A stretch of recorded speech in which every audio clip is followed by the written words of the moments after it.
So, Kendall, you were talking about your spells that you were looking at. Yes. So we're looking at Charm Storm. Monster, fairly straightforward. What else? Storm Spear. Storm Sphere, cool. What else? Stone Skin. Stone Skin, okay. And Vitriolic Sphere, right? Yes. And the Raltholium Psychic Lance. Not the UA version.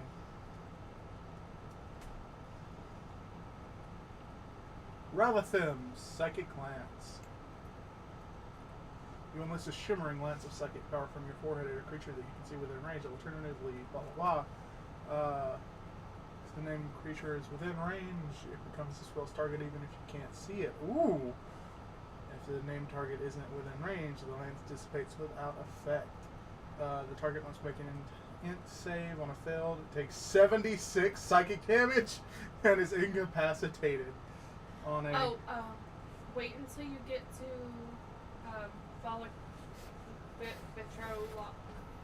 Vitriolic Sphere. That one. Wait until you get to that one.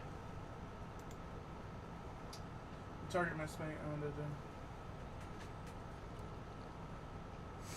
okay.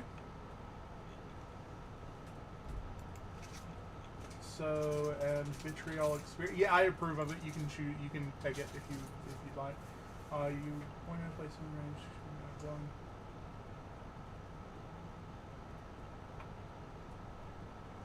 What the fuck?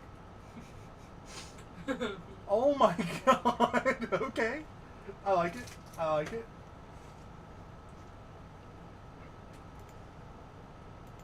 Crazy strong, not necessarily in a bad way.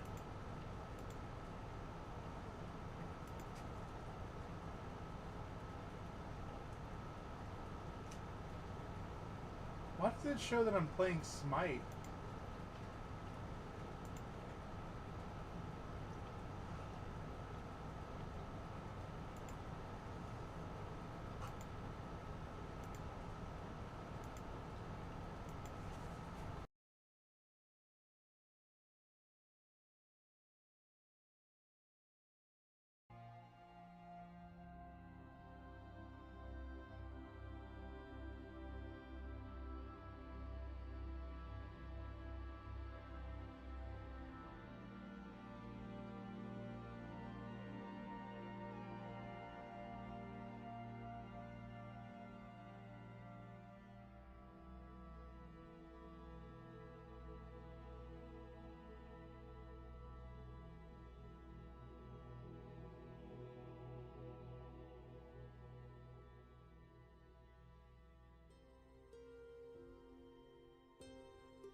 I definitely have my upgrades all figured out. I'm ready. I'm ready to roll.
beautiful, huh?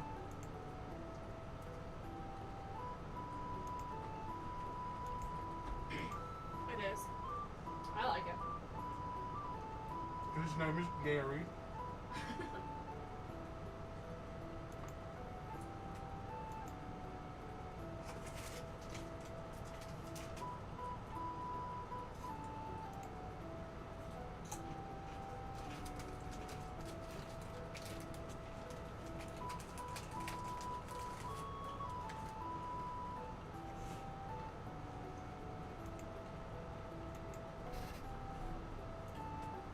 All right. How is everybody today? Well, I did not burn my hand yet today, so I'm doing pretty good. Yay! That is a lot better, yes.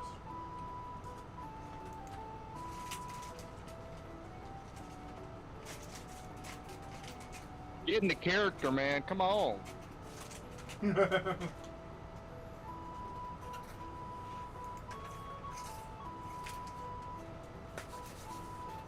All right. So if everybody's cool with it, I'm just gonna kind of throw us right in there. Let's go. So short recap.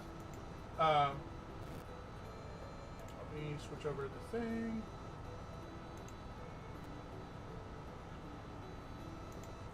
Last time, our party, during the session defeated some cultists who were trying to free a thing, some kind of thing. And The Ibelith? yes, the Ibelith. It's great, oddly slimy sack poison. It's all of the gross descriptors you can think of. Yes, those. Lovecraftian. Yes, very much Lovecraftian. so. Primordial slime, green ooze, pale flesh. Covered in bruises and scrapes and cuts. This thing is, it had not had a good day before then. Dinky. After escaping, which it also did manage to escape, but the party got away from it. It could not follow them down some of the tighter passages and tunnels, and presumably it is left trapped very deep underground, having only made some slight progress in escaping its more direct prison. What? Oh, go ahead. No, go ahead. I was just gonna ask what color this thing's blood was.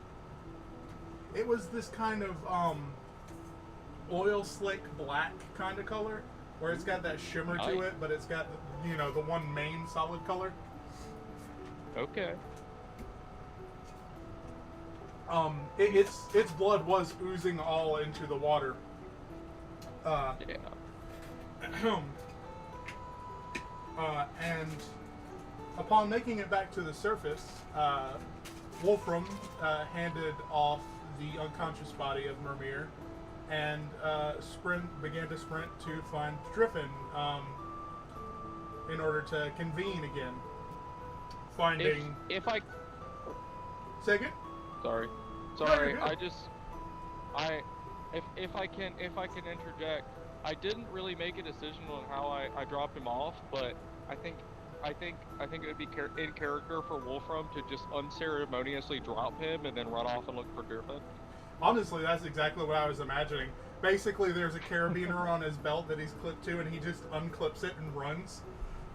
Yeah, just. And instead of finding Driffin and Bess, Wolfram finds the town of Mermirton, in ruin. No one is there. There's a horse-sized wolf digging through bloody scraps of tent, the very same tent that you all rested in the night before. Where we left off exactly was this wolf turning to make eye contact with Wolfram, and Reyna and Guizo hearing lots of very angry howling.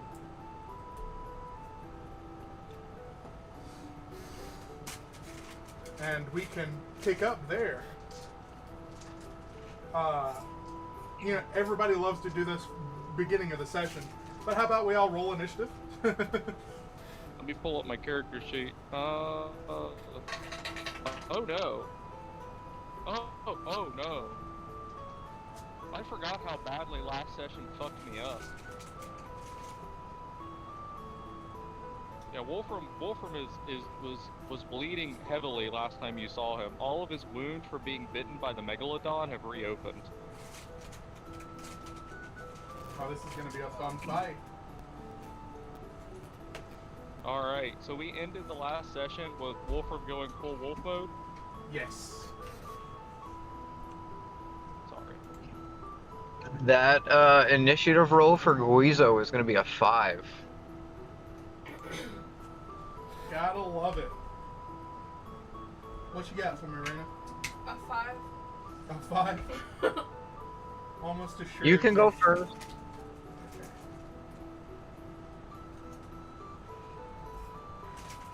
So we'll put Rena as 6, even though she's a 5, just so she's above Guizo. I feel like Guizo would be behind Reno when they get out. Makes sense to me.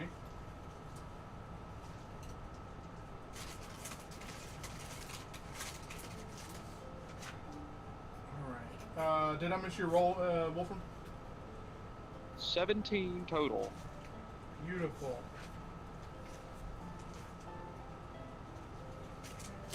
I need to do some math real quick.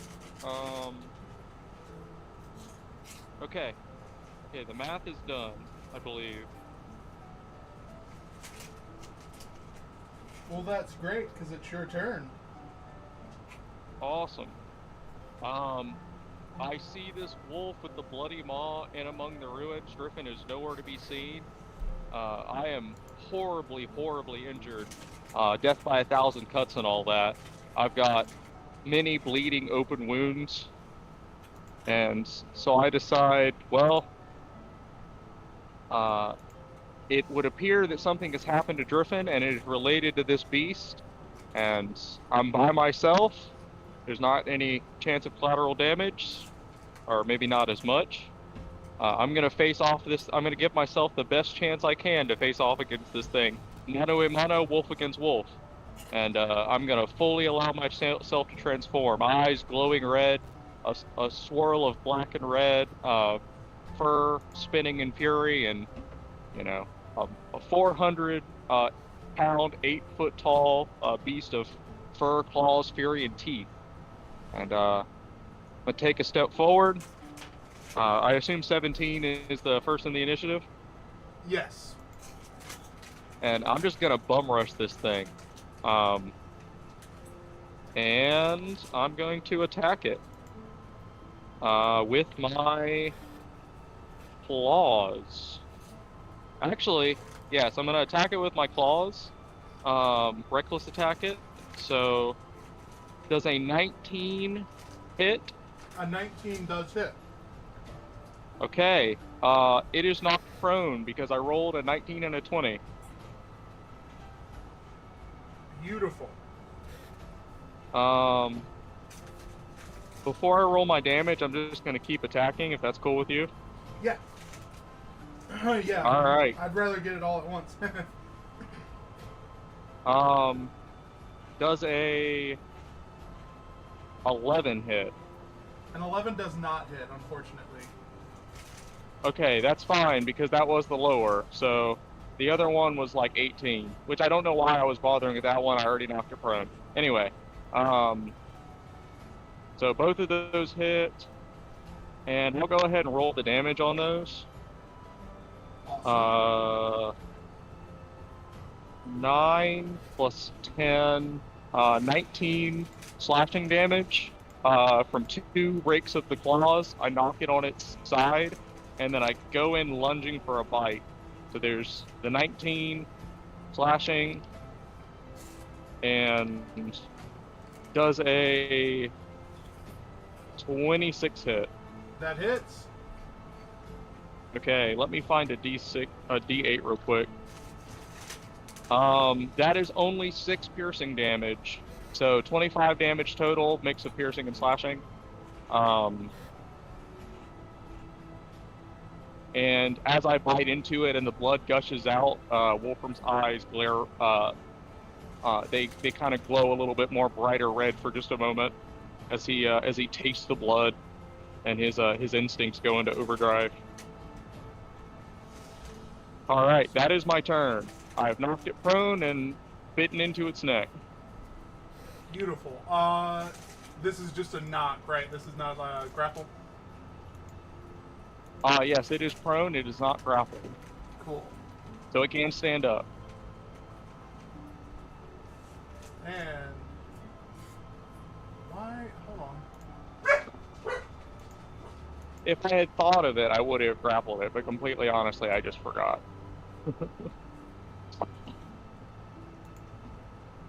Cool. There we go. Okay. For some reason, I like to have the conditions page up, and just for some reason I forgot to open it today. Cool. So, it, lying on its side, breath heaving very heavily, you can tell it's taken off by surprise. It probably wasn't expecting me to turn into a wolf the size of it and attack it. Yeah, for real.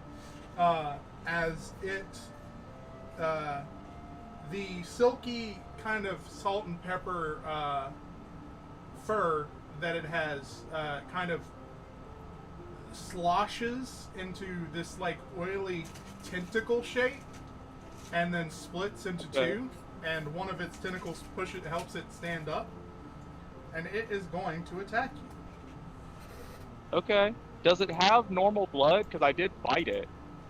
It does have normal blood so far as you can tell. It tastes fine, you know, it doesn't like taste super weird. Is it still prone, or is it wrench free and stood up? It is stood up. Okay. So it swings That one is of with these. advantage. It attacks with advantage? Yes, because I reckless. Cool. So it swings one of these odd, oily appendages at you. Does a 24 hit? Just barely.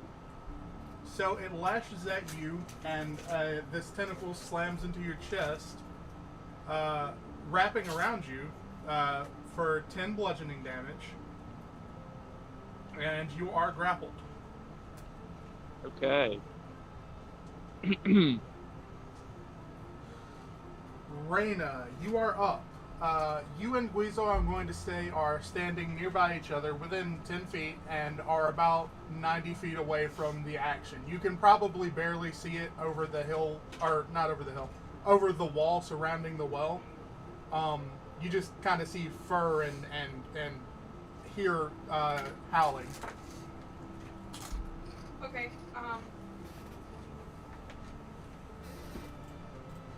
I'll state again, the distance is 90 feet. You currently do not have clear line of sight.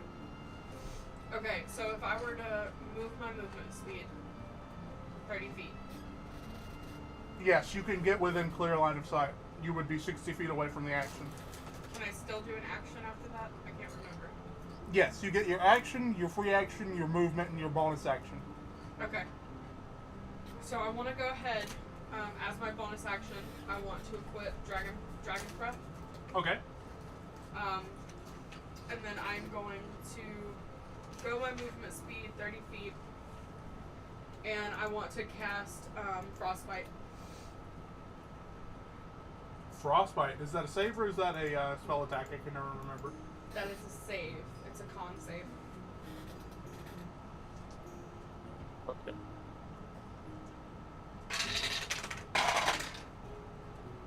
Wow. Does a 10 save? Yeah. Cool. So that means that it's gonna take 6 damage, cold damage, and it is gonna have disadvantage on the next weapon or attack roll. That doesn't count for it though, right? For certain things it does. Okay. And that was a cantrip, by the way. Beautiful.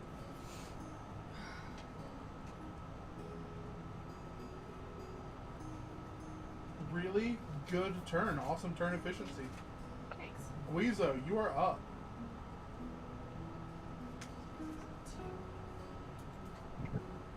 Alright. Let's. Guizo is going to use his full movement to get closer.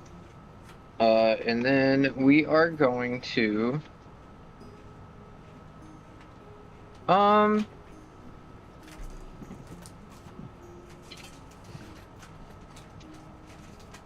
Does a 9 hit?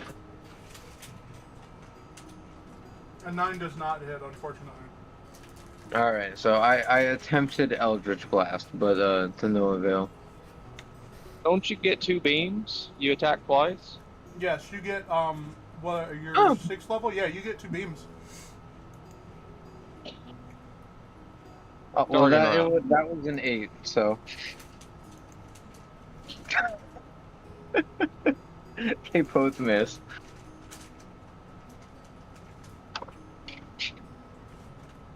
That's unfortunate. That's it for me. Okay, Wolfram, you are up. Alright. I'm gonna attack this thing again. Recklessly. Alright. Does a 17 hit? Yes. Okay, then it is not prone again as I slash out with my claws. And this time I'm going to be smart and I'm going to grab it and pin it down. So I'm going to try to grapple it now.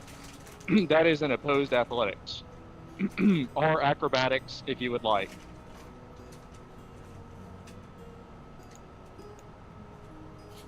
So, Cool.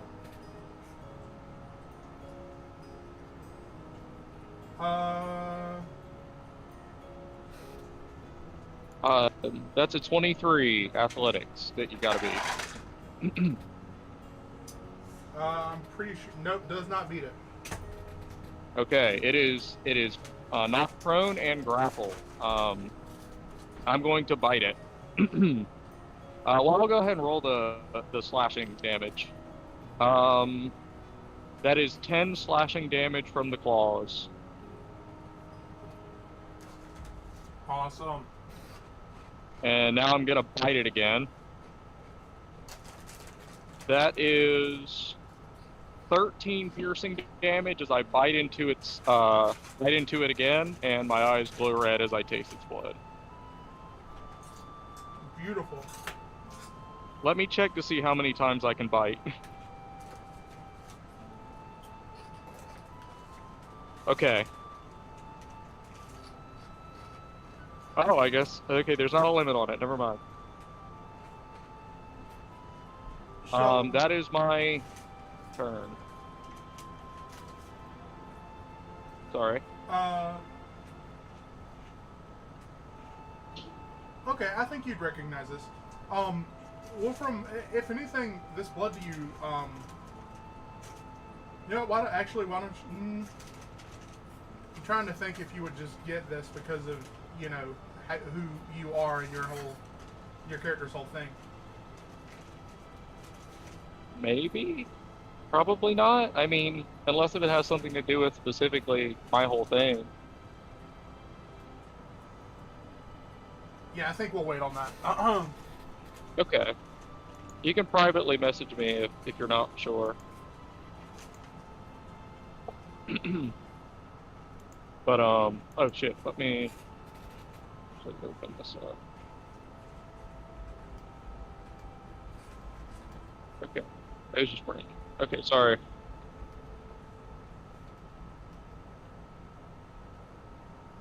So what was that? That was 10 and then 13, so 23 total? Yes. Not bad. Not bad.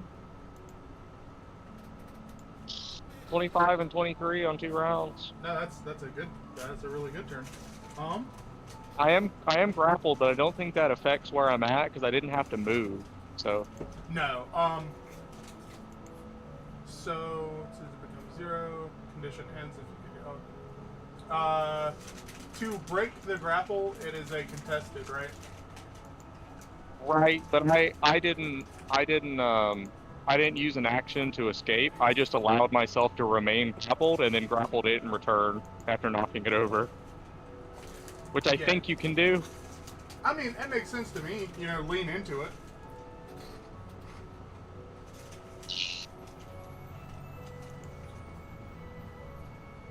But it should be both of our speeds are at 0, I think, if I'm understanding that correctly. I've really never run into this situation before, so I am not 100% sure. Well, I mean, you're also fighting a tentacle wolf.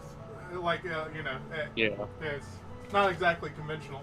I think both of your speeds are 0, and the only way to change that is if someone tries to break the grapple. So, Yes. And he is prone, so... yes, and it can't get up until it does break the grapple. Okay. And Awesome. everything it would try to do as an attack would be at disadvantage, but Well, you have yes. reckless, so So it's it'll be neutral. flat roll. Cool. yes. Awesome. I'm keeping up. Yay. I'm sorry that my character is absurdly complicated. No. So, it is going to try and break the grapple because it's pinned down and getting the shit kicked out of it, basically. Yes. So, So that would be... I think that would be an... Well, I don't know. Is that an action? Or since you can... Let's see. Escaping from a grapple typically... So when you're grappling somebody, you typically use an attack.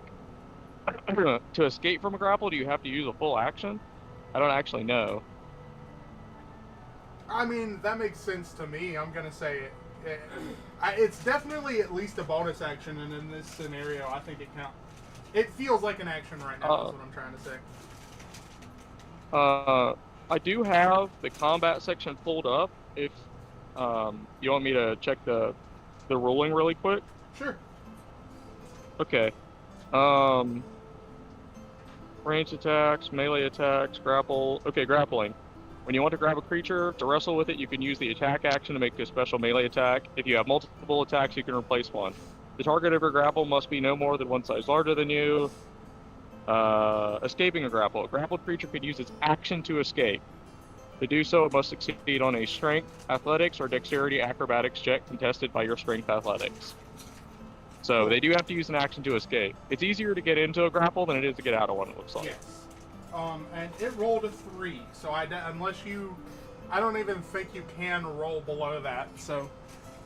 I rolled a natural 20 plus 6. Yeah, so it's writhing and thrashing on the ground trying to get at you, and it can't really manage anything.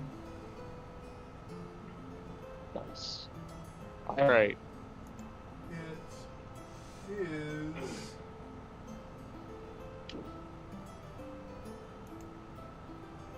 It opens it. What it does do, though... Nope, because it uses its action, and that is an action. Okay, there we go. It still has a bonus action and a reaction. I don't know if that helps. Yes, it does, but it's just... sometimes the actions, like, it gets confusing when it's, like, has an attack that is 2 attacks, and then has an action that is one separate thing, you know? Gotcha. But it rides around, and it can't really get out from under you. Raina, you are up. Okay. It's still 60 feet away, right? Correct. Okay. I'm gonna move my next 30. Also, just so you know, it is prone, so any attack rolls against it will be at disadvantage. Okay.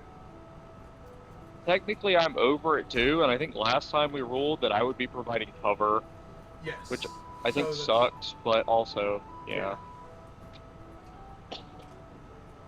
I just feel like it's a fair thing to be, since I'm over it. I don't know. Oh yeah, it makes sense, because you would be trying not to hit Wolfram, you know, ideally. Yeah.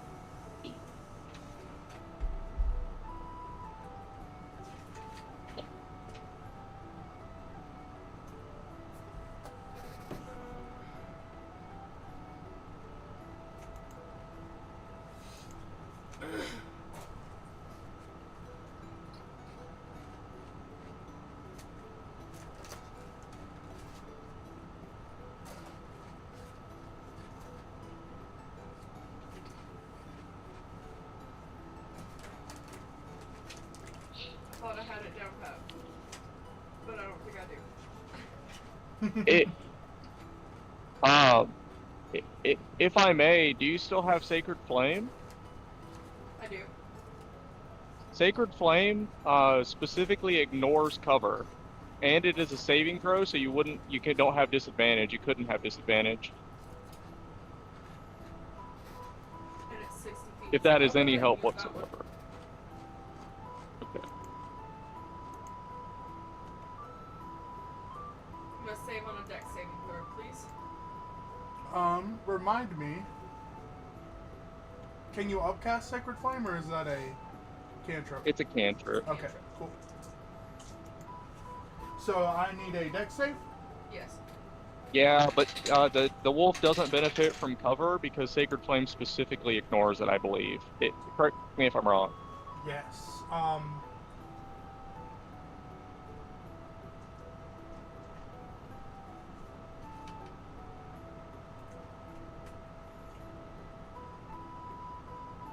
I think it fails automatically if its speed is 0. That means it can't move, and the idea of a dex save is to dodge out of the way, right?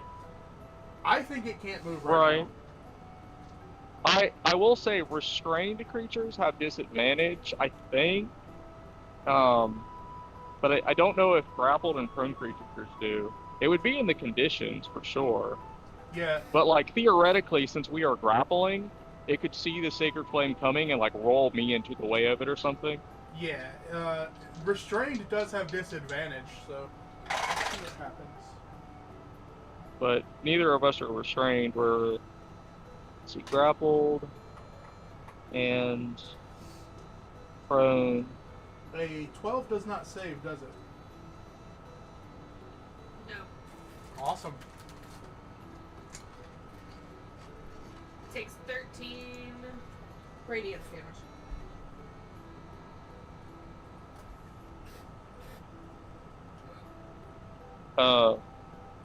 It Hell yeah. howls in agony. How does this look? Do you like send out the ribbon that you used to use and it like weaves between us and like wraps around the wolf or something? Yes. Hell yeah. I know that that Moonlight Flame ribbon thing.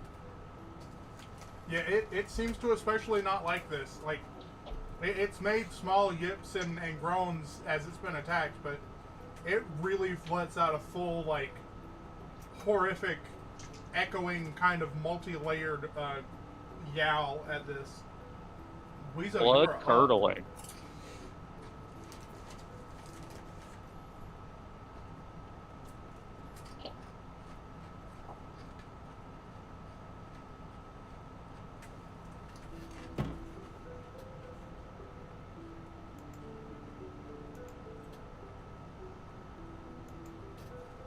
Does a 19 hit? Sure does, bud. With this, well, what are you doing? Is it a ranged attack? Yeah. Did you roll with disadvantage? Or no? Yeah, because it's prone. Yeah. Never mind, that's an 8. Okay.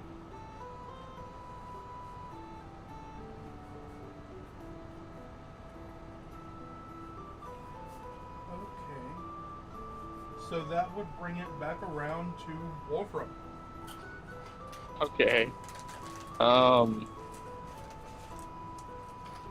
guess I'm just gonna keep fighting and clawing at this thing since we're rolling around on the ground.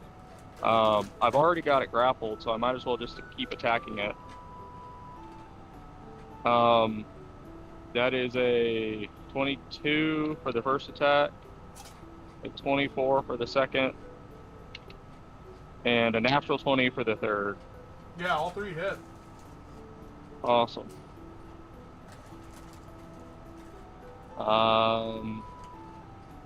21 slashing damage and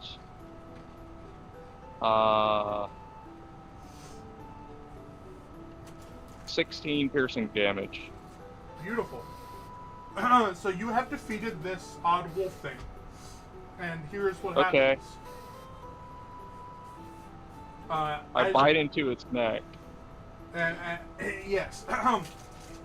As you do this final bite, you feel solid flesh and fur and bone begin to melt away into a thick, viscous liquid. Slowly, as this thing has stopped moving, the light in its eyes has faded away, and it begins to dissolve into a thick tar-like substance with that oily sheen over it. And lying in the resulting puddle is Driffin, who is Okay. actively, he has a tear running down his cheek, cutting through the muck, and leans up onto his knees and just kind of mutters quietly, I couldn't do anything but watch. I couldn't stop it. All right. Is that his action? Yeah, like, we're no longer in initiative order. No, I mean, like, Wolfram's raging. Oh, yeah, true. It doesn't yeah. matter if he's changed form. Yeah, I forgot about that, honestly. I mean, Yeah. I'll make a check to see if he breaks it, but... no. Does a... Let me roll with advantage. Okay, does a... 10 hit? A 10 does not hit. Does a... 22 hit? 22 hits. Okay. Does a... not 17, 16 hit? 16 hits. Okay. That is 5 plus 5, 10. And then 7 piercing damage. So 10 slashing damage, 7 piercing damage.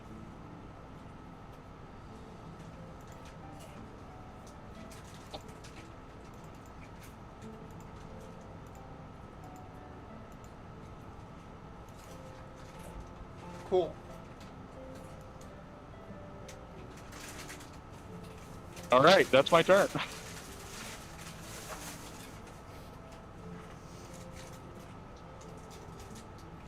That would bring it to you, Raina. Okay.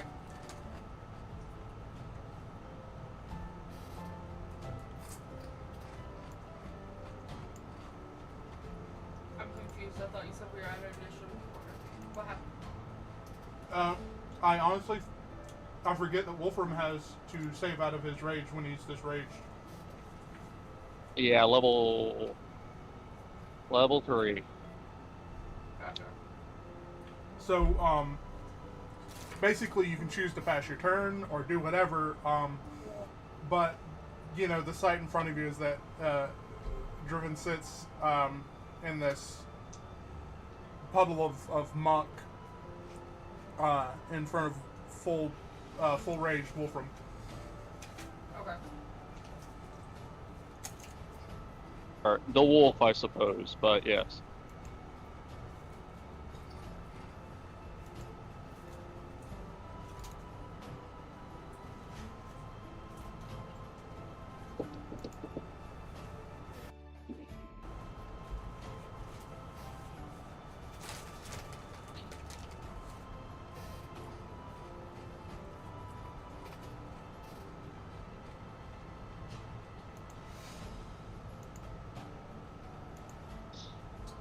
Okay.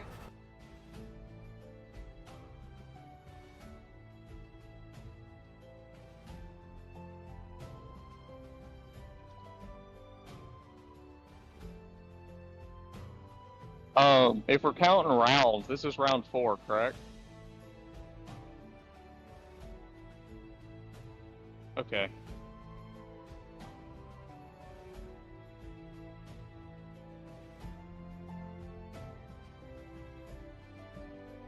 Okay. That is a 17.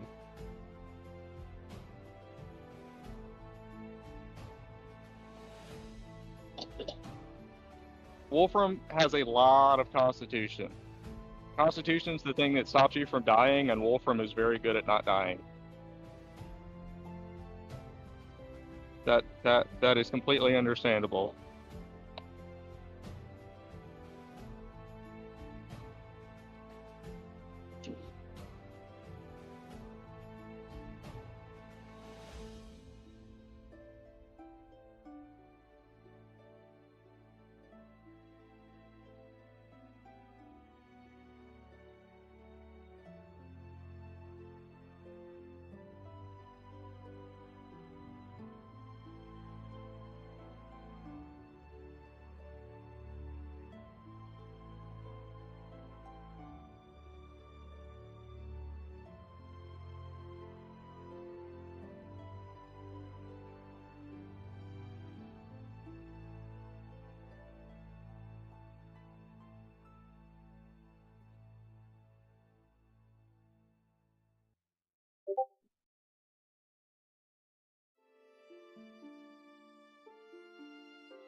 You there, buddy?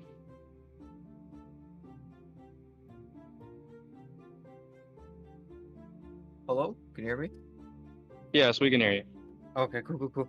No, no, I got the scene. Driffin is on the ground in a puddle of mucky muck, and Wolfram's wolfed out. Yes.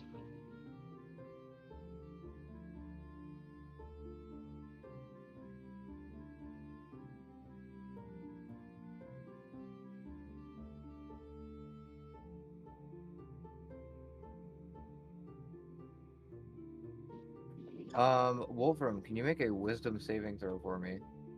Oh, that's a good choice. I'm bad at that one. Yes. Does a 12 save? No. Okay, Alright. what happens? Guizo, he's gonna cast suggestion. So Okay, he I have to looks be able to understand you. creatures that can't be charmed, a suggestion.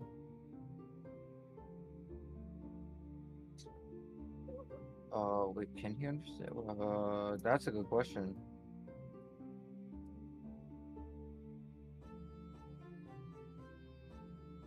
And also, I believe a suggestion specifically mentioned something that seems reasonable.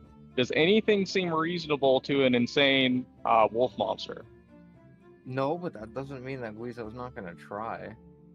Let's fucking do this.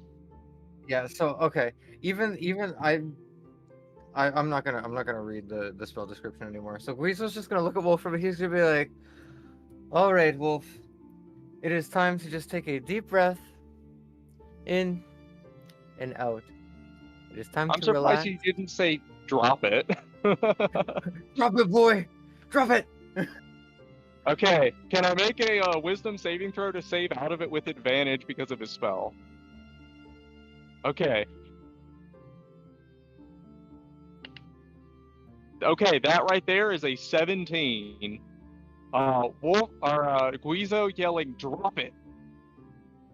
snaps him out of it, and Wolfram looks up with his glowing red eyes, or the wolf looks directly at Guizo with his glowing red eyes, shakes its head for a moment, and then transforms back into Wolfram. The gasping as the hood comes back, Wolfram falls to the ground, dropping Driffin, obviously. Good boy.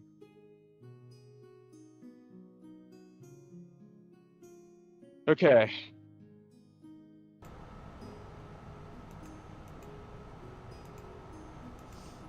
If nobody else is acting, I think we're out of initiative. Yes.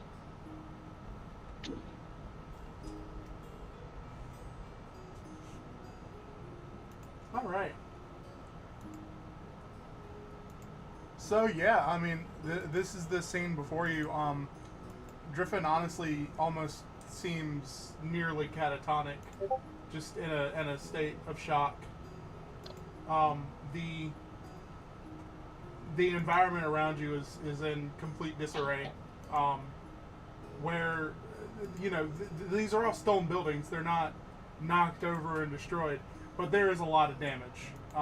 It looks like there was a rampage here. It has been roughly, I'm going to say about 6 hours, because you were pretty deep underground to get under there, and then come back. Or, excuse me, let me restate that in a way that's not confusing. Since you left the chamber in a rush, it has been about 6 hours. That means that it is about mid-afternoon. I'm going to say probably about 4 or 5 p.m. Okay.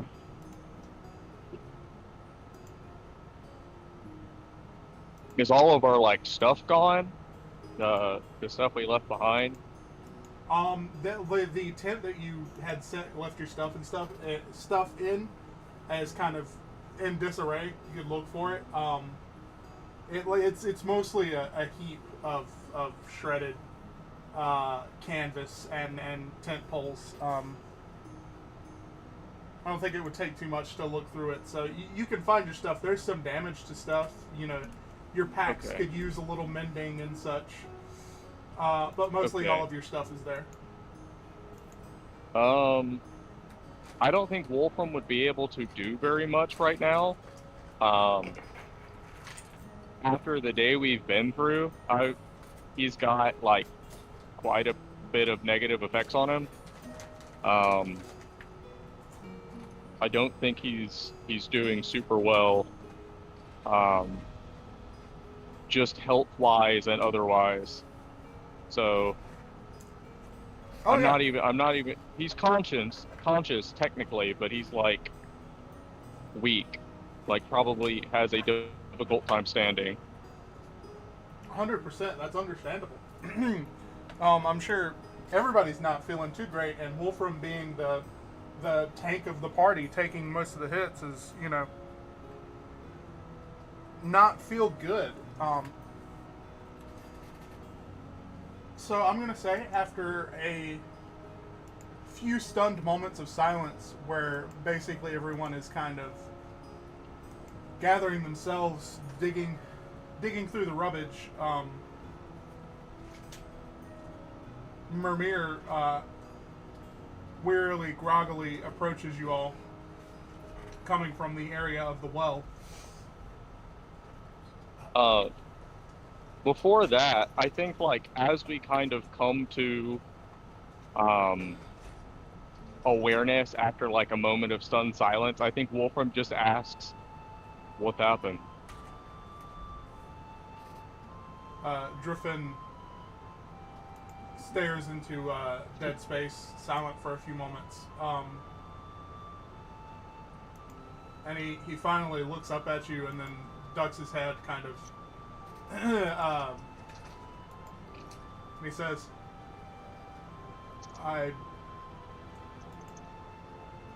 Misfit snapped at best, and I tried to stop him, and everything went black for a moment, and then I could see whatever that thing was through its eyes, the carnage, it having its way. It was not me, I was underground. He actually chuckles at that a bit. No, it wasn't you, bud.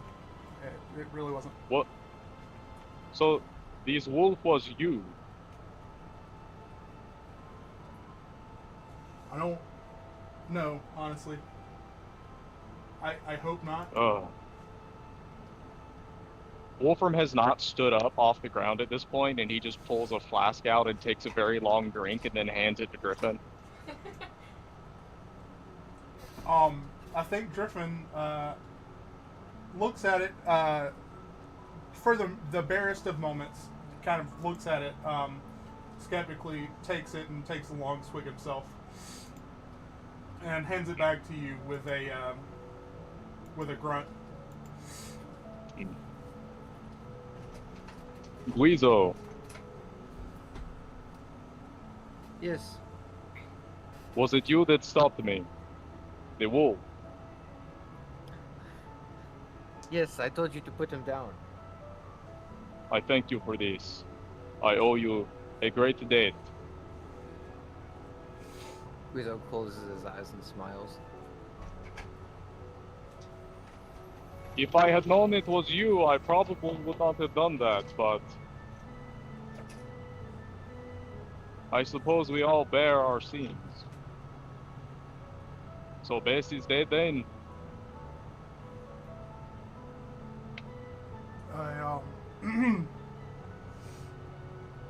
I didn't see that part, but she was the closest when I lost it. So I assume so. Wolfram kind of puts up a hand and nods very slowly as if in understanding and says, "Yeah, I understand. That is enough. You rest now. We will make the best of what we can here.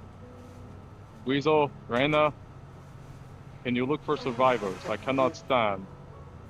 Yes. Sounds like a plan. Thank you. Thanks. So at that moment, before Guizo and Reyna actually get too far, Mimir, groggy, soaking wet, is kind of jogging towards you. He does have a frantic look on his face, and he says, "You're not going anywhere. Don't go anywhere. You can't. We don't have time for all of that. We have to go. You have to go." You explain what is going on. I could, but I doubt that you would. I guess I have to give you something. There's a thing, and it is unknowable, and it destroys to gain power. It's on its way here now. One of its scouts has been awakened. That's what that thing was. That's the best I can give you. Nods. Let us gather what we can from the wreckage, and we must leave immediately.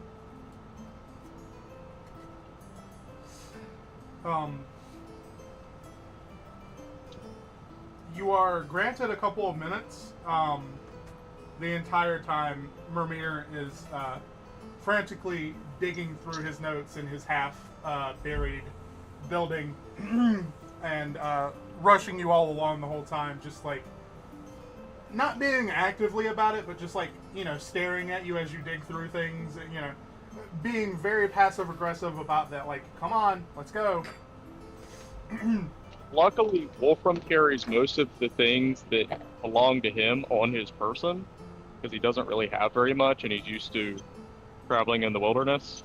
And I don't know how useful he would be in the search.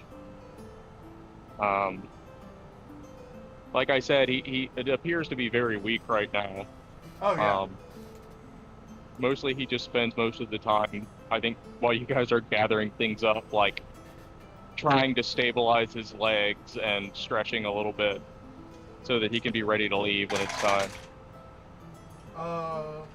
Reyna and Guizo, why don't you both give me... Ooh, good one. Your... excuse me. Give me investigation rolls, since you're digging through rubbish.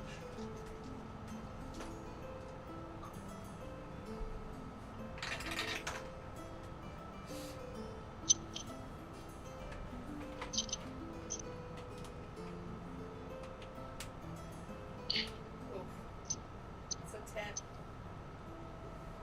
10. 21. 21, awesome. Reyna, it's easy enough to find your stuff. You managed to find everybody's things, actually. Unfortunately, I'll put it this way: you can confirm Bess. Yeah. Bess is no longer with you. I think upon finding, do you say anything when you find Bess? Yes. I think Wolfram will like hobble his way over. He's got his walking staff out and is like kind of limps his way over, crouches down, and he just kind of looks down at her. You don't really see a lot of emotion on Wolfram's face in general. He kind of wears a blank expression, but you can you can sense a kind of sad look to his face, and he brushes his hand across her cheek and then covers her over. Let us go. Poor Wolfram. So, Guizo, not to brush over that moment, just, Yeah, sorry. no, Guizo, with your 21, you find, a small baggie of, coin, as well as, which I will, I will, give you the exact amount, here in a moment, as well as a few different rings and jewelry and such, but each of them looks kind of odd, unlike things that you have ever seen. I will say you as players will recognize these things as like jewelry made from scrap electronics.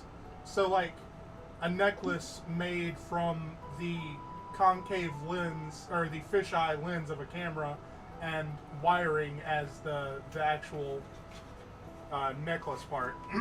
Things like that.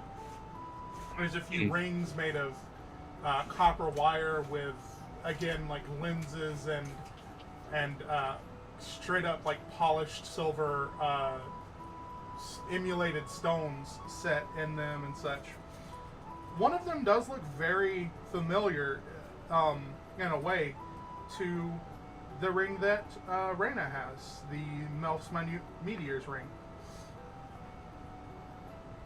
In that it is the same fashion, style of fashion.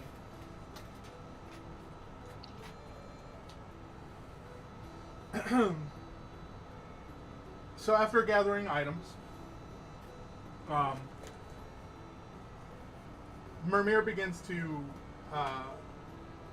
just kind of chatter at you all as he leads you towards the cave where Ward is. And he begins by saying, or the robot is, sorry. He begins by saying, so I don't know how to tell you this without it being a big deal, but this world is over. It's gone. There's not going to be anything left once it gets here. Are you speaking of the hunger? Oh, that would be a good name for it. Yeah. It devours everything in its path, and it's currently on its way to have a little midnight snack out of us. Luckily, it is cosmic in scale, and travel isn't exactly simple for it. So we do have some time, but just barely enough to pull off what we need to do. Also, I have an apology for you all. I didn't believe in magic, but clearly it's real. I know that now. What I know gave a lot it now. away? Well, I have my own little tricks and tips and such that allow me to get by, and point being, I made a mistake. A big mistake. But we need to get you all out of here before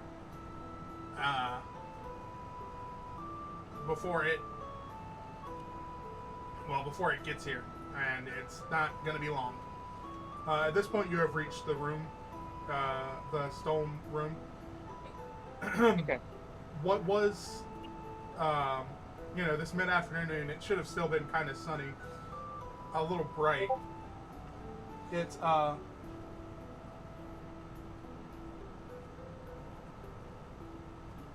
it is now kind of very dark, oddly dark for this time of day. You know, it's like 6 o'clock. It's not supposed to be super dark yet.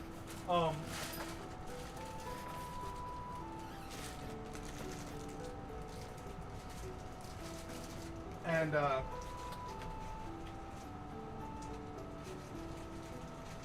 he begins to chatter while he's going to town working on this bot sitting in the middle of the room, kind of chattering to himself mostly, but he says, I guess I can now cast as well. Not that I can now, but I understand it, and I can use this. He taps the leg of the robot while he's digging around in the wiring and the hips. To get you back where you belong.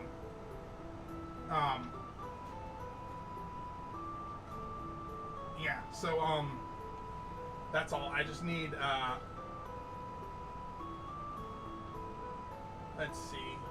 Dig through this, and he's tinkering, messing around, and eventually the eyes of this bot,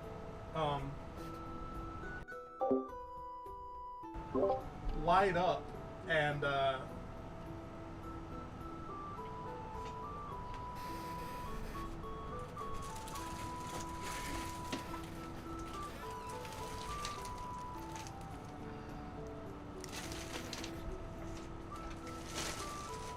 okay, so the light, its eyes light up, and it kind of whirs and powers on, and without saying a word, it stands slowly, and he walks over to its chest and begins to fiddle with some clasps and bolts and such.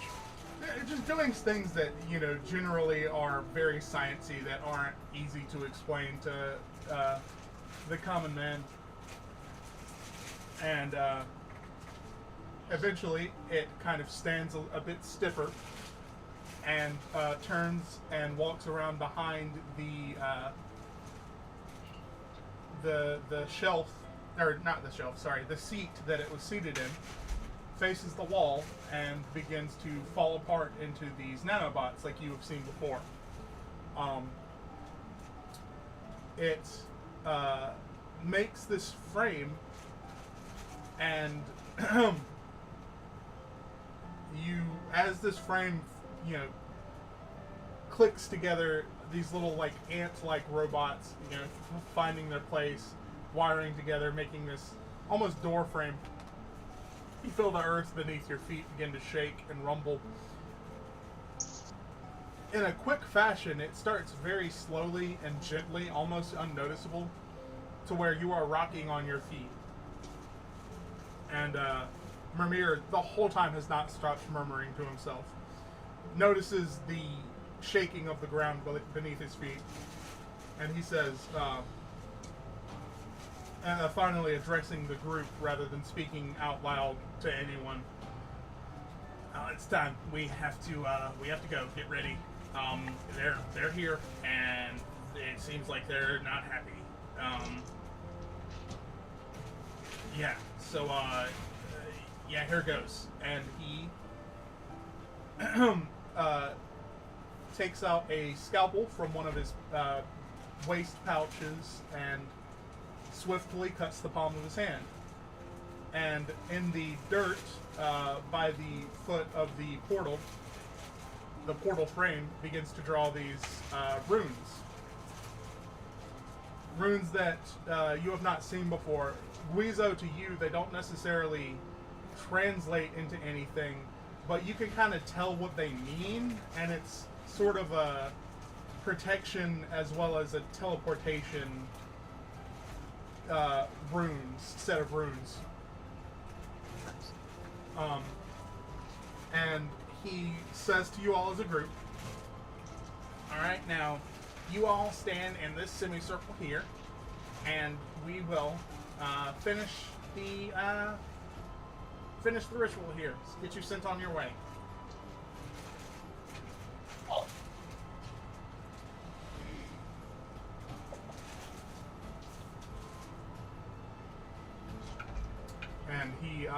he just kind of waves his hand at the circle for you all.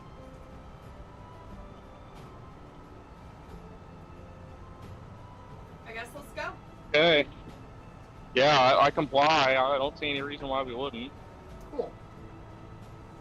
So, with this, he, as you all stand in the circle, a semicircle, cuts his other palm, joins them together, and begins to chant. This kind of lightning, kind of sparking, emits from his clasped hands. He's kind of like in a gable grip, or how do I describe that for people who aren't martial artists? We have your thumb over thumbs. I know what you mean. Yeah, your thumb over thumbs, and your four fingers are over the side of each other's palms. And he says one last word, one last set of words to you as the semicircle begins to create this kind of shimmering, opaque wall. And he says, I wish you all better luck than we had here. Go do what you can. And you all see him fade from view as this semicircle becomes less than opaque, becomes more solid, and you find yourselves in a driving snowstorm. Does anyone? I guess I'll say I'll give everyone a second to have a reaction to any of the current events if they wish to do so.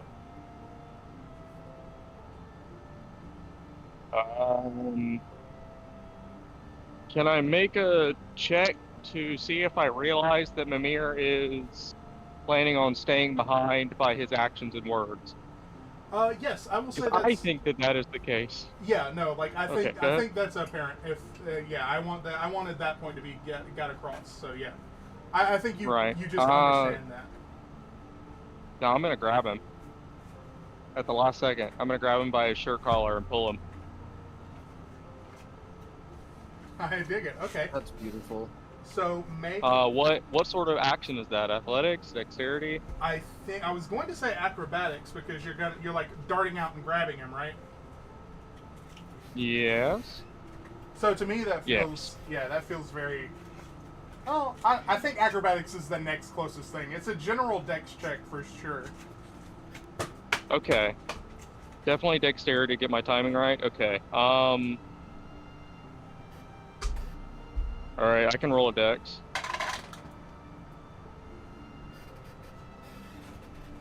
Would I get any sort of bonus to this, or just flat?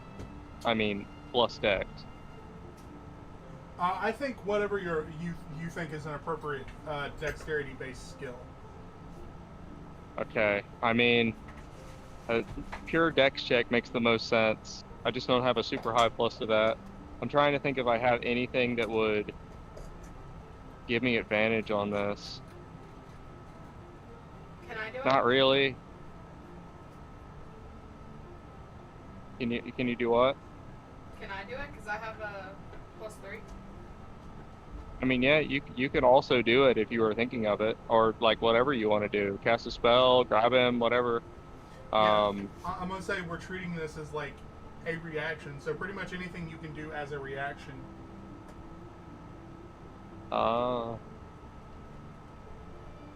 This is an enormous stretch, but could I justify that it's tickling my danger sense? Because I'm not in danger, but he I'm very realizing clearly that he's- is.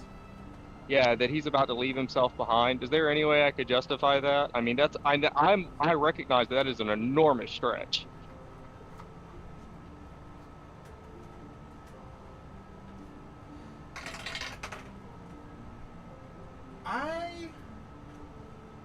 Let's run with it. Let's run with it. I like it. I think you can justify it.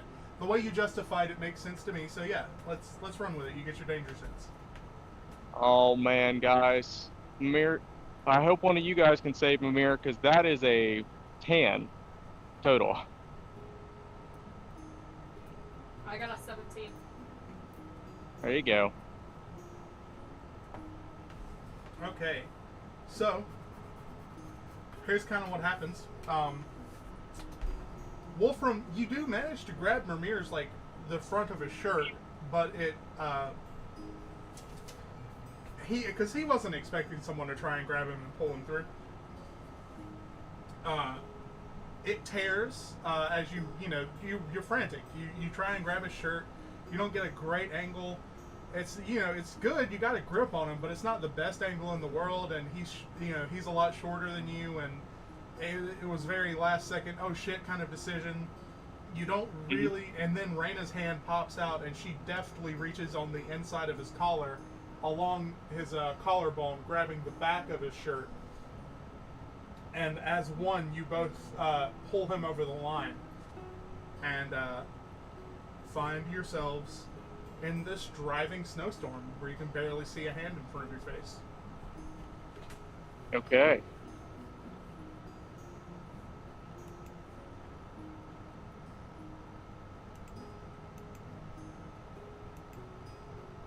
So yeah, Guizo's hair looks normal. It's too cold for him to cast Predigestation.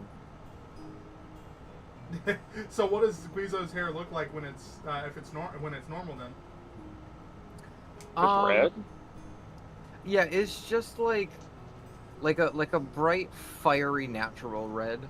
And it's tight curls. If it was straight, it would be like all the way down to his shoulders, but they're almost like up pressed against his head. Okay. I dig that. I like it I like that look for Guizo. All right, beautiful. So let me pull up this other thing. Yeah. So that is your current position. Is you are lying on. Mimir is lying on his ass in this in foot deep snow. Like he almost is consumed by the snow.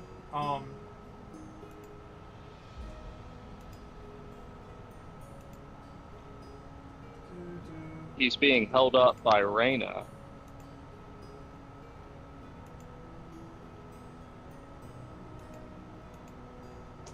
Wolfram looks over to Raina holding up Mimir, nods to her, and says, "The student has become the master." Thank you, Wolfram. Wolfram just nods to you.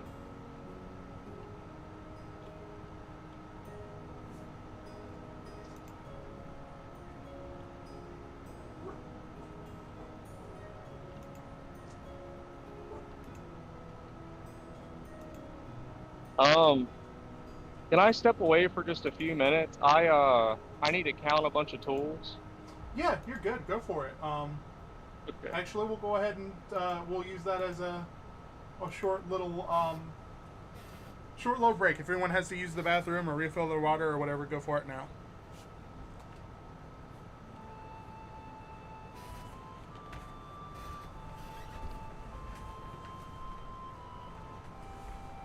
Stay tuned, and we'll be right back after a few short messages.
Oh man, it's empty.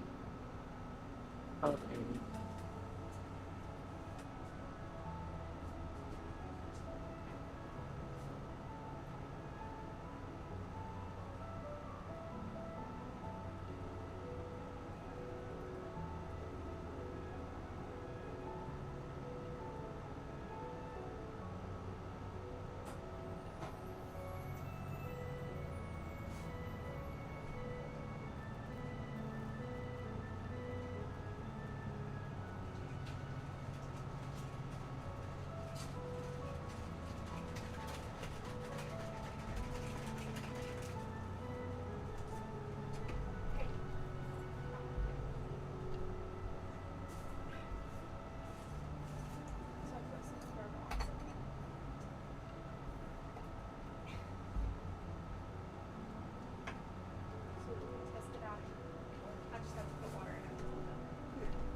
Zero better than that.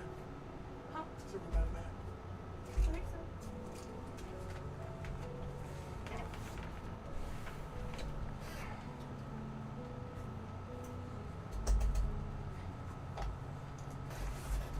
All right, I am back, people. All right. Ooh, that.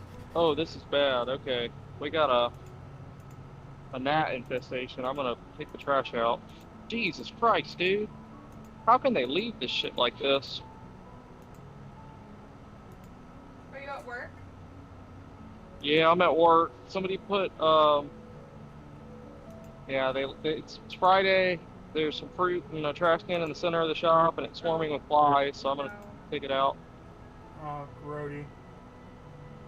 I don't know So, where the.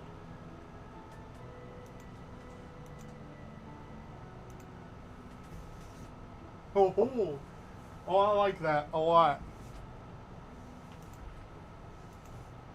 Like what? What's happening? Oh, I posted a picture of Guizo without the Prestige fire here. Pre-stitch? I can't pronounce the full word. Predigitation. I can't. Well, I don't think you're using a spell for it. I think it's more so like a natural illusion. Yeah, just when we were talking about it, that's the thing that we used as the comparison for the effect of it. Okay. Prestidigitation doesn't really do illusions so much. It's mostly a minor image does illusions, I believe. Oh, this is heavy. Prestidigitation. Oh, maybe prestidigitation does sounds, doesn't it? I'm not sure off the top of my head, but so Excuse me. Sorry.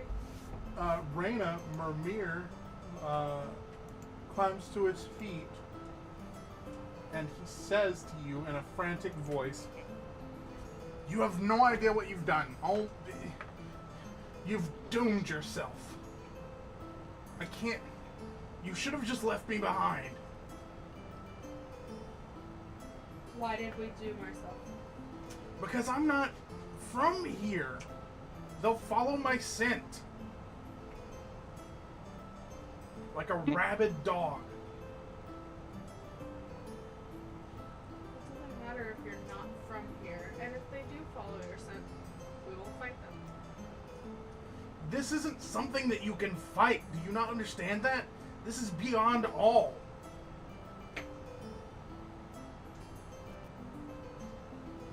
If this is the hunger that we were chosen by the gods to defeat, then we will defeat it. Yep. Even if we have to use you as bait. Yep.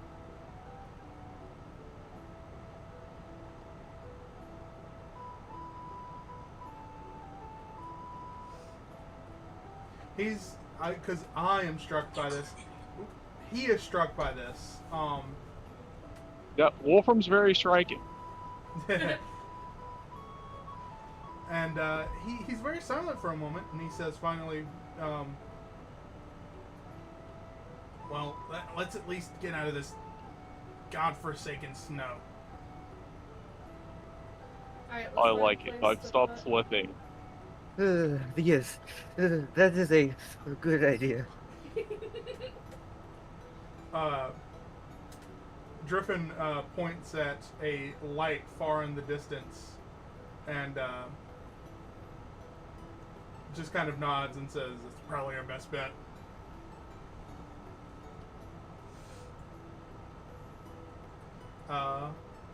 And this is very clearly difficult terrain. You guys are in a really rough patch right now. Like I said, you can. Do we need to make like a check? No, I think you're fine for now because it's not too far that you'll be going, but you do get closer and closer to this light, and it kind of seems like it's multiple lights, you know, many fires burning in a small village perhaps. And Okay. in front of you, you see a small stone wall, about 6 feet. You know, it's nothing too crazy. It looks very hastily put together. And Wolfram, you begin to recognize the buildings, you think. Okay. There's some stuff that we talked about out of character, and yeah, you recognize this village as you come upon it. Okay. Find yourself at the gates of this village where two very tired looking men stand at guard, barely awake, honestly, with these worn, super weathered spears in hand. And as you all approach, they quickly snap to attention, and one of them whispers something to the other, and they both seem to relax a bit. And Wolfram limps forward, leaning heavily on his staff.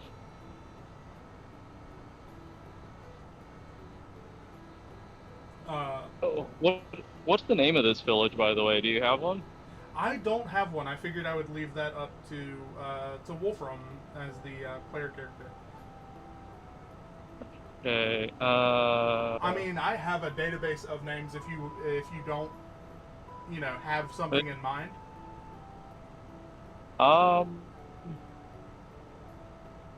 Okay. How about it's the village of Haven. Haven, I like that. That's honestly a touch ironic.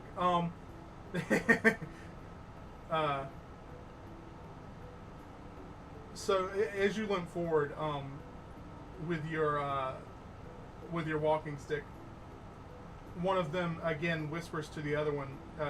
You notice he was about to call out, and sees your face and kind of recognizes. He goes, "Is that? It is. Help him!" And he says to the one guard says to the other. They're both middle-aged men, beer guts. Like, they don't look like they should be standing guard at anything. More so, maybe innkeeps or farmers or smiths. But one of them rushes out and, despite being average height, tries to like get an arm under you, and he says to you, "Your mother will be worried sick."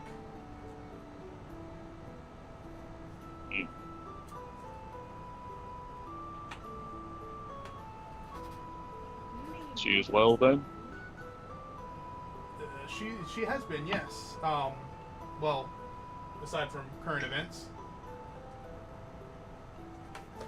Tell me of these current events. We can, when we get you out of this nonsense. Come on, let's all. I'm sure she's dying to see you. No. Well, Wolfram stops They pull on him, and he stands stock still like an iron vice. He says, "You will tell me what is going on now." He sighs very big. We're gonna call this guy Bernard because I don't want to keep going back and forth. Tom and Bernard. Bernard is the one who rushed out to help you. Bernard says with a deep sigh, "We've been suffering an onslaught every night for the past 2 or 3 weeks, almost a month now. Monsters have been attacking.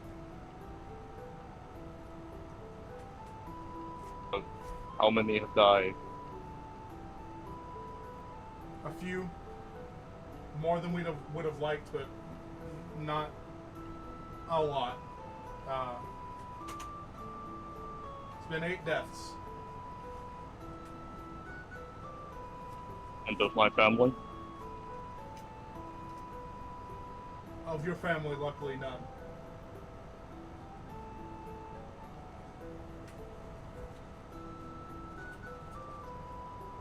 Most of the casualties have been livestock.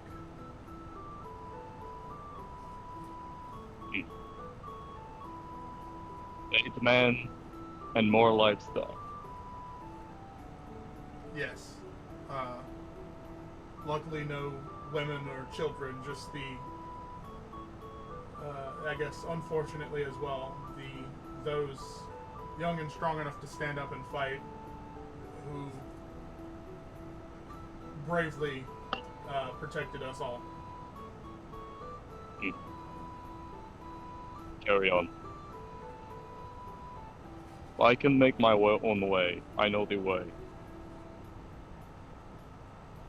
Right. Well, be careful. Driffin,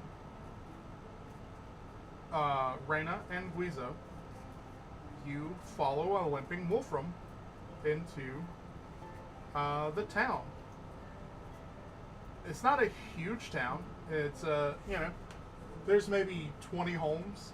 There's a small inn and tavern, and you do notice that there, along the edges of the town, are a few livestock pens and barns at the pens. A few of them have been heavily ransacked. Wooden fences and gates torn and splintered, and despite the driving snow, there are patches of dirt dug up from whatever has happened at the edge of the town, and very distinctly you do see 8 humanoid-sized shaped graves, makeshift graves, and in one of these pens more towards the edge of town.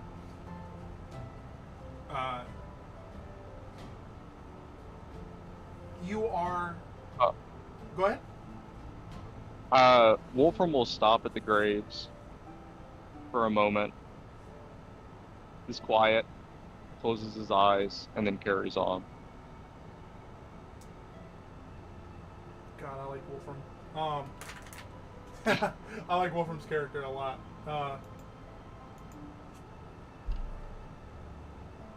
So you go on. Not a lot of people are out. You get the feeling that you were brought back probably in the middle of the night. It's like maybe 1 or 2 a.m. You're walking through town, and there are fires lit in fireplaces that you can see through windows, but nobody's up and about except for one person that you notice sitting with a shawl over her shoulders and a rocking chair on her porch. And it is at this moment that I will, Wolfram, allow you to describe your mother. She is not Wolfram tall, but she is fairly tall for a woman. She's probably a good inch or two above most women in the village. She looks older, but maybe not as old as you would expect. She has gracefully aged. She has long blonde hair that you can see peeking out of sort of a hair cover.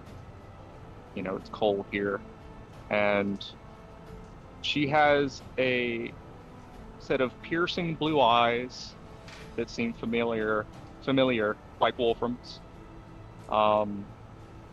And she has strong features and a kind face. And you want me to go into her personality at all? If you would, a little bit, just so I can kind of get into her mind as I roleplay her a bit. She is a very strong woman, but she is not one to. She doesn't get overly excited. She is strong enough that, you know, she doesn't really have a temper on her so much as she controls things from a place of strength and wisdom and really respect, because people know that she knows and they know that she can handle it. She is a woman that has been through a lot and seen a lot. She is solid as a stone. And a lot of the reason that that Wolfram compared his Reyna to his mother is a very strong woman who doesn't necessarily act on impulse, you know, has a lot of wisdom and is kind of dignified and strong, if that makes any sense. Definitely does. Like it might be surprising to see Wolfram here, but you would never know it by her reaction, if that makes any sense. It does. It definitely does. So, even in this town, in the, within the borders of the town, it's hard to see still. And despite the, where is it?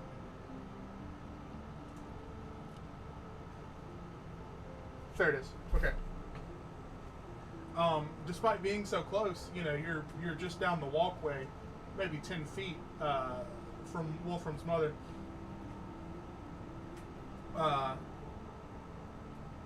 And she sees you all approaching, stands, and says very, very gently, but speaking loud enough to be heard over the weather. Leaf, we've been waiting. I've been waiting for you. I'll put a pot on. Have your friends inside out of this horrible weather. And without another word, waiting for a response, she goes inside. And you can see the light of the fire flare up a bit after a few moments. I think Wolfram simply follows her inside silently.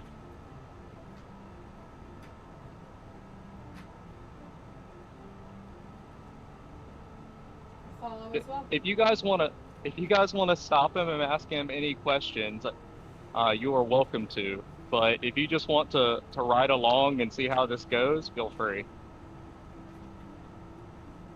I think for right now, Guizo's just gonna sit as physically close to the fire as possible and look around and just like kind of absorb the interior of the house. It's probably a pretty plain cottage. Yeah, I'm glad you agree on that, because I was going to say, I imagine it's pretty sparse. Like, there's maybe a few rugs, just literally for the barest level of comfort, you know, to help insulate the place. Other than that, and I imagine they are, like, skinned rugs. They're not necessarily anything like decorative. Really, it's just fur rugs and maybe a few knickknacks on shelves, but mostly like sentimental things. Like I can't think of Would it- anything ye medieval times, but like a mug that a kid made in kindergarten for their for Mother's Day. You know. Oh yeah. Would it be fair to say that some of Wolfram's siblings would be there? Oh yeah, 100%. That is up to you though, as to who you think would still be there and who would be out. I think that. I mean, everybody loved. But Wolfram's siblings love their mom. You know, she's a strong lady, and they all look out for each other. So I think there's probably like one of his brothers there, and maybe one of his sisters. How many siblings does Wolfram have? A lot. I've never really settled on a firm number, but his parents were very prolific, Gotcha. and Been a were rabbit. they kind of share similar features to Wolfram. Like his sister is like a spitting image of Wolfram, but she's like 5'10", well, maybe even like 6 foot. She's pretty tall, and she's got like a strong physique, you know, strong features. But like she just looks like a shorter, less muscular version of Wolfram. Gotcha. Same color hair, same color eyes. The brother that's there is probably dressed just like any other villager. Has a little bit of a beard. Looks like he's a couple years younger than Wolfram. And is actually a decent amount shorter. None of Wolfram's siblings seem to have Wolfram's height. I mean, they're tall, but they're not Wolfram tall. They're like, I'd say like 6'3". You know, they're pretty tall, but they're not like 6'7", 6'8". And as Wolfram comes in, his younger brother, Jared, looks up from tending to the fire, and like he has a face that looks just like Wolfram, but he has short cut hair, and he smiles very openly at you, and it's a little uncanny for a second because you've spent so much time around Wolfram that it's weird to see somebody with Wolfram's face smiling at you so openly. Okay.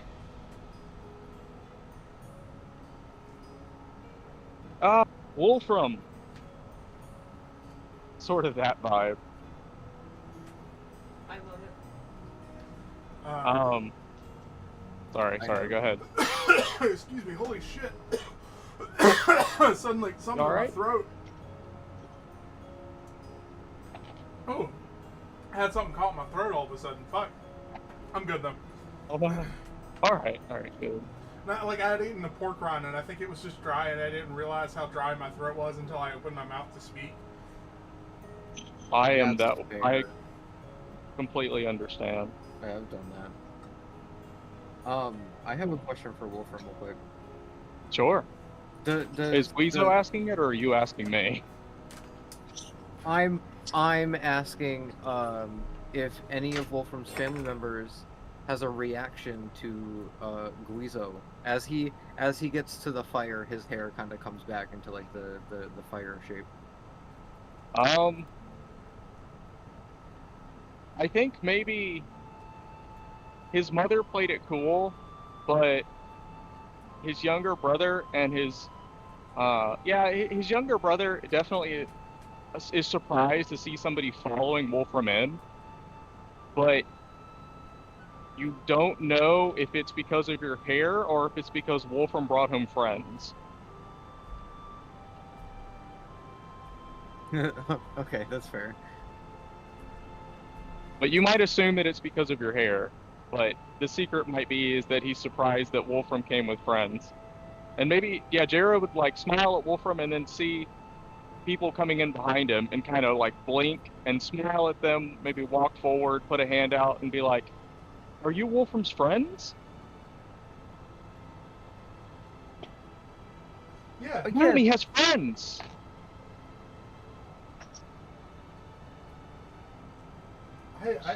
The sister. I didn't know he could make friends. Wolfram sits down and grunts at the table. Just a few moments before, or after, barely seconds pass, before a bowl, large bowl, like what we would imagine as like almost a mixing bowl of mystery soup is in front of you. I should say mystery stew because it's like a hearty, chunky stew. Is in front of you with 3 more normal size bowls hitting the table in various spots. As Wolfram's mother says, "So, where have you been?"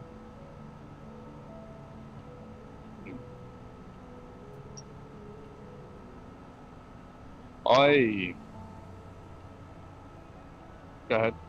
Well, I was just gonna say, we can use this part to speak to Wolfram's family, have any questions asked, etc., etc. But the general, like, the vibe that's going on is that you guys are going to get a long rest here. That's what this meal is symbolizing, and your mother's going to insist that you all sleep here and get a good rest. This is your chance for a long rest. Okay. I think without saying anything, Wolfram's sister, just like without really like mentioning it all, you know, she made the little jibe at him because that's just like how siblings are. But I think she probably like makes a moment of meaningful eye contact with their mom, and then like goes and picks up a pouch and starts like sits next to him with her own soup and starts administering like first aid, sort of herbal medicine to Wolfram. And Wolfram just kind of continues to eat his soup. And with a practiced hand as well, it's not her first time, that's clear. Oh yeah, Wolfram's mom is a great healer, and her daughters learned from her, so they are good.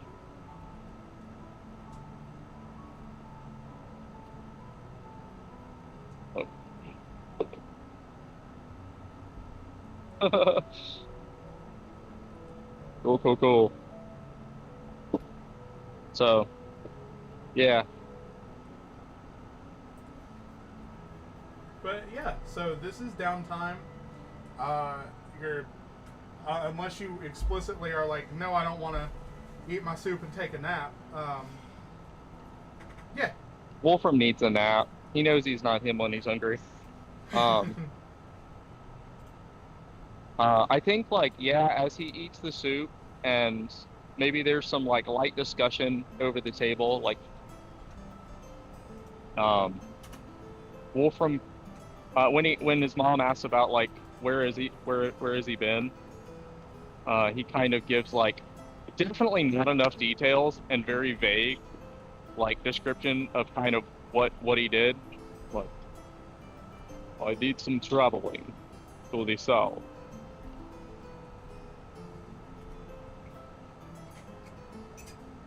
It was an unexpected journey. I'll say. Do what? She just says, I'll say, nods, and continues to administer seconds and thirds to anybody who wants. Seemingly, she's got a cauldron over the fire and is, doling out basically emergency soup. After a little while, I don't even remember what I called him. His brother. Jared. I think Jared. Jared leaves after a short time. He grabs an axe by the door and kind of puts on a piece of armor. It's presumably he is aiding in the guard. That since it is getting to be later in the day, and nightfall is approaching, with the monster attacks, I would assume. Oh yeah. Noticing this, your mother will perk up and say,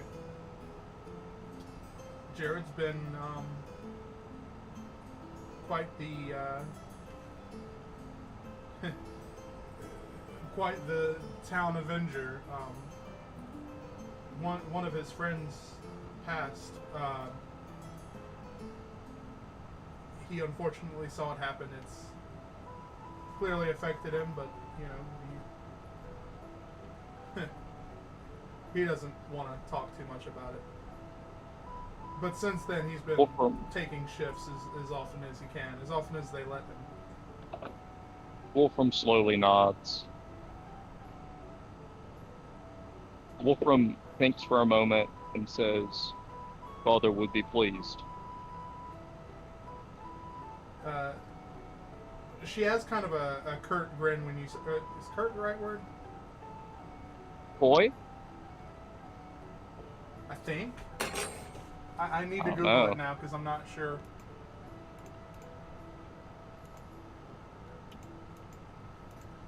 Yeah, curt is in courteous. Ah, And she just says that it would. Trained you all well.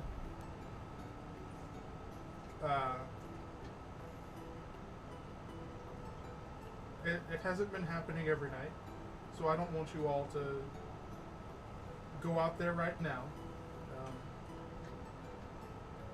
Chances are that they can let us know if help is needed on an emergency. In an emergency. Wolfram nods and says, "I know that my brothers and sisters can protect themselves." Yes. For now. Why don't you all get some rest? You look like you've been through a wash. Ishar. I have said too much. I will go to sleep now. She kind of chuckles a little bit and goes into another room and comes back with an armful of blankets. Again, they're all mostly utilitarian, mostly just like furs that happen to be kind of soft on the inside and used as a blanket. Wolfram has already curled up by a favorite place by the fire in his wolf cloak and is asleep. Mayhaps Guizo have his head on Wolfram's shoulder, or wherever Guizo's head would reach while they're sleeping. For sure, for sure. Man, Guizo's awake, but I wish Raina had a camera.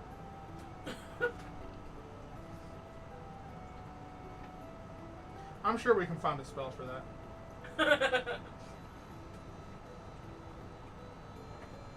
So, Raina, where do you take your meditation then? I'll probably grab one of the blankets.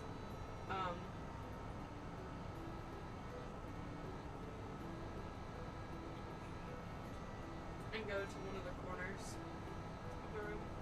Kind of towards the fire, but over to the side. Gotcha.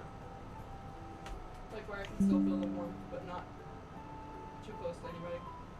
Yeah.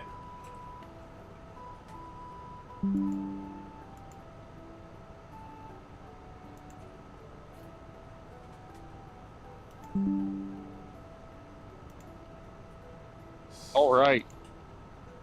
But, So- yeah, as the night goes on, various other people that, men and women, come in and come through that look like Wolfram, but are, like, dressed like normal, sane people and not like wolves. They're, like, wearing shirts and coats and stuff, and they're, like, shorter, but they look a lot like Wolfram.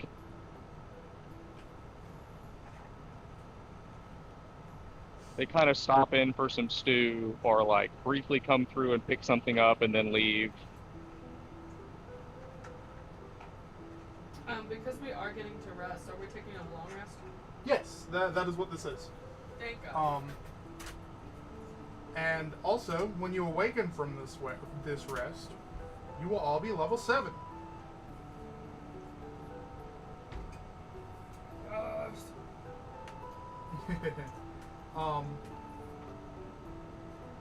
So,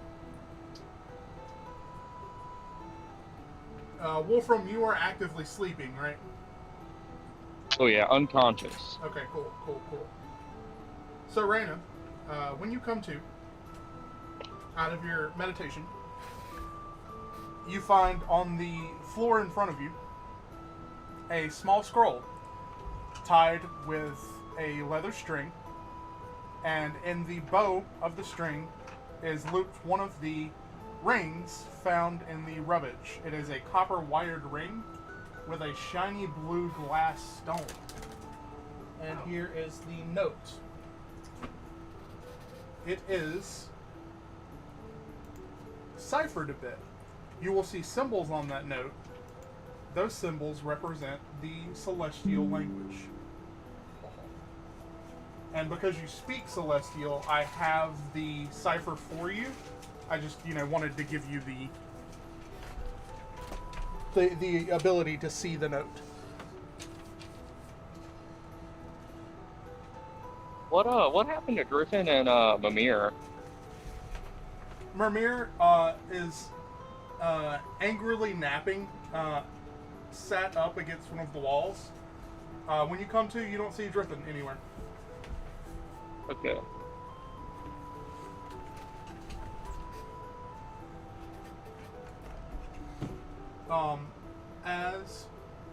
Unless you specifically don't want to share the note, Raina,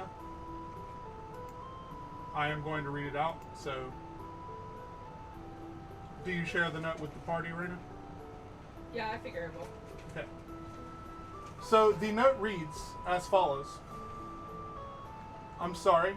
There are no other words to describe the regret that I truly feel. Yet it is only me who would be able to.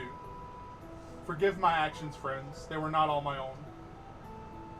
Under the control of an unknown force, I attacked an innocent person. Do not hate me for it, but I must journey alone again for a while.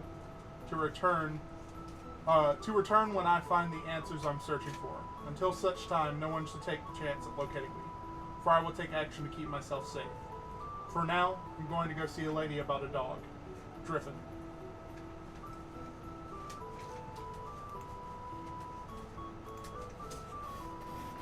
Very dramatic, considering our reception to it was pretty chill. Wolfram's like, yeah, same. Well, I think he just is a lot,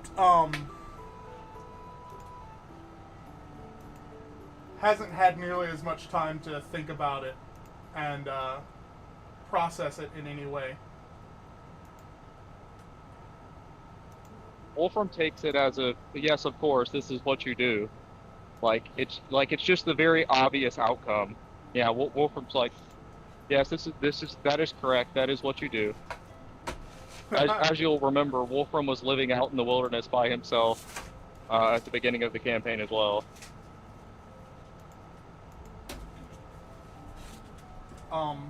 If you, I don't know. Do you want to work on that cipher, Raina? Or have you figured it out? What do you mean? Like there's a hidden message in it? Yes. Oh. Then yeah, let me see it again. Sorry. I didn't realize that. Yeah, no. And I think I'm going to go ahead and officially end the gameplay part here, but continue